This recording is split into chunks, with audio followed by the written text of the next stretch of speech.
Hello नमस्ते guys, तपाईँहरूलाई स्वागत छ मेरो मिनी ब्लगमा। आज चाहिँ हामी जाँदैछौँ हाम्रो खेतमा आलासु खेल्नलाई भनेर। हेर्न सक्नुहुन्छ हाम्रो गाउँ घर खेत। यहाँ चाहिँ सिरु फुलेर एकदम सेतै भएको छ।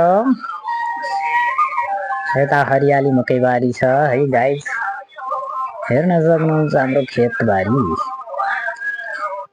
हाम्रो यो बाटो चाहिँ एकदम कच्ची छ, पिच गरेको छैन। सक्नुहुन्छ खेतबारीहरू। हामी चाहिँ आज बुढाबुढी भएर दुईजना बुढाबुढी भएर जाँदैछौँ आलासु खेल्नलाई। हेर्न सक्नुहुन्छ है गाइस। यता हाम्रो राजवंशी दाइले चाहिँ एकदम दामी घर बनाउनु भएको छ। हाम्रो छिमेकी दाइले हेर्न सक्नुहुन्छ, घर यस्तो दामी बनाउनु भएको छ नि, चिटिक्क परेको। यता हरियाली मकैबारी छ है, हेर्न सक्नुहुन्छ हाम्रो खेतबारी। हाम्रो खेत हो यो सबै। हाम्रो यहाँदेखि परेसम्म खेत छ है, हाम्रो काकाहरूको यताको चाहिँ। यता हेर्न सक्नुहुन्छ हाम्रो दाइको घर यस्तो दामी बनाउनु भएको छ है। उहाँले चाहिँ एकदम दामी छ घर चाहिँ, चिटिक्क परेको दामी बनाउनु भएको छ। ल हेर्न सक्नुहुन्छ, हेर्नु है घर कस्तो दामी छ घर। ल हेर्नु गाइज। ल है गाइज, हेर्नु हाम्रो खेतहरू हेर्नु। यति राम्रो छ नि हाम्रो गाउँ, हाम्रो कचन कवल, झापा कचन कवल 3 नम्बर। हेर्न सक्नुहुन्छ यता सिरु फुलेर सेतै भएको छ, कस्तो दामी हरियाली। बसन्त ऋतु साह्रै राम्रो छ मौसम। ल हेर्न सक्नुहुन्छ चटक्क परेको। ल हेर्नुहोस् कस्तो राम्रो छ। ल है गाइस, यता चाहिँ दाल छर्नुहोस् हाम्रो दाइले चट्ट पारेर। यो चाहिँ हाम्रो काका खेत हो। अब यहाँ हेर्न सक्नुहुन्छ तपाईँले।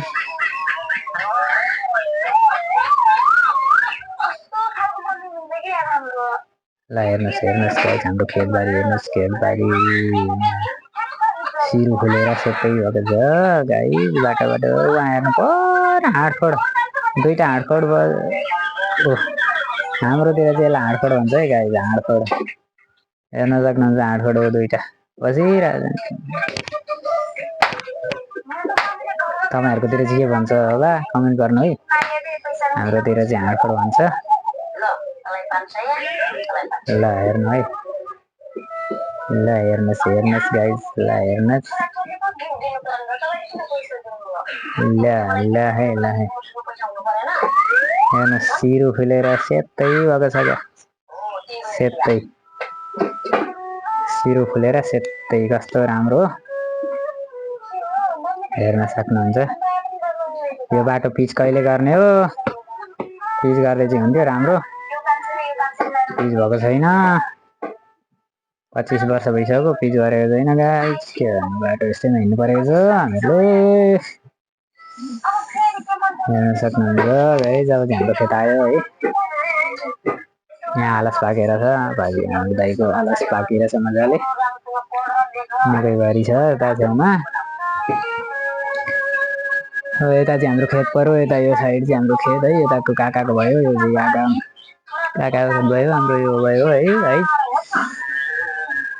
हामी चाहिँ यहाँ आलसो खेल्ने छौँ गाइस। हेर्न सक्नुहुन्छ तपाईँहरूकोतिर के भन्छ आलस, हाम्रोतिर चाहिँ आलस हुन्छ है। आलसको तेल पहिले नखानु भन्थ्यो, अहिले चाहिँ खानु भनेको छ। साह्रै राम्रो हुन्छ अरे आलसको तेल भन्छन्। अलिकति आलस उबालेर सुकाएको छ। अब आधी गरेको जति छ आलस खेल्न। अस्ति गरेको खुल्यो। हेर्नुहोस् यस्तो हुन्छ है आलस, तेल साह्रै राम्रो हुन्छ यसको। यसको अचार पनि साह्रो राम्रो हुन्छ है। अचार पनि मिठो हुन्छ यसको। दाल पनि खान्छन् अरे, दाल पनि मिठो हुन्छ यसको होइन। तेल पनि राम्रो हुन्छ है, स्वास्थ्यको लागि एकदम राम्रो हुन्छ भनाइ छ है गाइस। हेर्न सक्नुहुन्छ है आलस यस्तै हुन्छ। आलस हाम्रोतिर यस्तै छ है गाइस। आलस 2 बार लाग्यो, राम्रो फलेको छ यसपालि आलस, राम्रो छ। हेर्न सक्नुहुन्छ है। हवस् ल आजलाई यति नै।